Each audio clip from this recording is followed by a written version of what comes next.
Morning, Reds. Sam here for United People's TV. Here with today's transfer daily. Sure, there's quite a good episode today. There's lots to talk about. So yeah, let's get straight to it.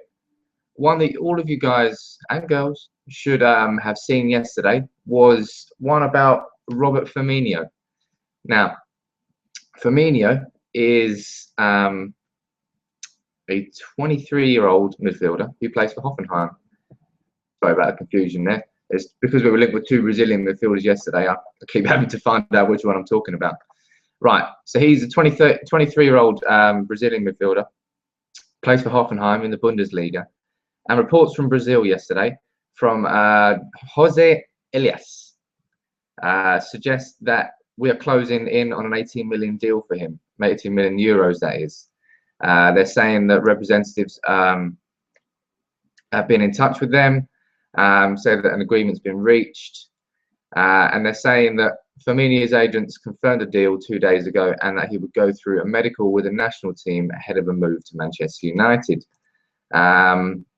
We've taken a look into this. There is some sort of credibility to it, and it's starting to be covered by Globo Esporte, which is a Brazilian media outlet. Not covered as such, but the reports have been picked up. They haven't just been ignored. Now, I believe that during the season, Manchester United had scouts who were at his game in Germany with his agent. Not necessarily mean that it's definitely happening, but there's a trail you can follow. And I think that's kind of like leading towards that. So I wouldn't say Firmino's a done deal at the moment, but I'd say if you look back at the trail, there's reasoning behind it. It's not just come out of thin air. And another Brazilian midfielder who, again, we've been linked with heavily in the past 24 hours is Rodrigo Dorada. Now, a couple of days ago, reports came saying that Louis van Gaal was extremely interested in him. It wasn't the first time we'd heard it, of course, because previously he has said it would be a dream to play for one of the big European clubs, and he name-dropped Manchester United as one of them. Now, the reports are somewhat confusing. Yeah, exactly. It's kind of set me off my track.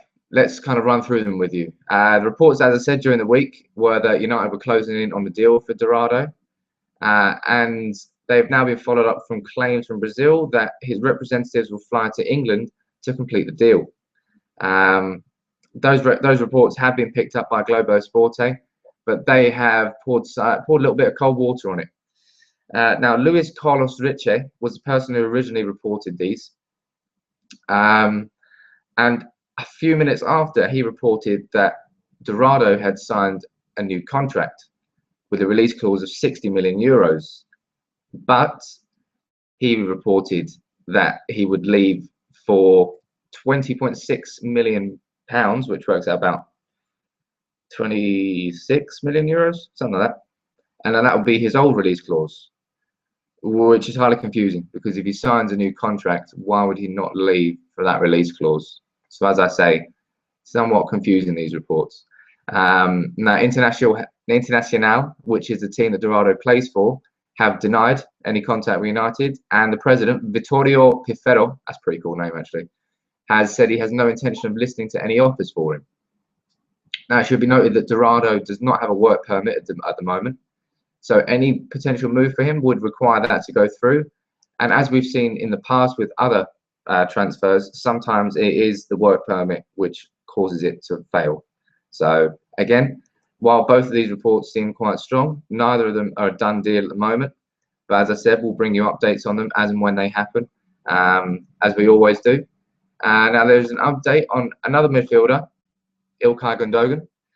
Now, both Bild and Kicker from Germany are both saying that Bayern Munich and Barcelona have dropped out of the race to sign him because of his wage demands. Now, the wage demands are looking at 10 million euros a year, which works out at just over 200,000 euros a week. Now, I'm not sure if this is pre or post-tax, but if that is post-tax, that would make him probably United's second highest earner behind Rooney. Big numbers. Now, it puts Dortmund in a bit of a predicament because they have to sell him this year. Otherwise, they lose him on a free next season. And if all these clubs are dropping out of signing him because of his wage demands, they need to get him to drop his wage demands. He probably won't drop his wage demands. So does that mean that Dortmund have to accept a lower price for Gundogan to make sure that he leaves? I mean, that is one potential way out of it. But they're not having too much fun with him at the moment, and they can't seem to find a suitor for the right price. On to the next one. Again, it's not Daily Blind, but we'll bring you a Jackson Martinez overlay tomorrow. This one's obviously about Jackson Martinez, the Porto striker. That's sort of I wouldn't say out of nowhere, but yesterday, Gianluca Di Marzio, the Italian journalist, who has a good track record, says that AC Milan are the front runners to sign Martinez, but today he will decide whether to accept an offer from Manchester United or Manchester City, who are both able to offer him higher wages than AC Milan. Now, Jackson Martinez he was like Falcao back in his Porto pomp days. I mean, he scored something like a ridiculous 92 goals in 130 appearances in his last 3 seasons with Porto. You know, that it's around that ballpark, right? That's not like dead certain.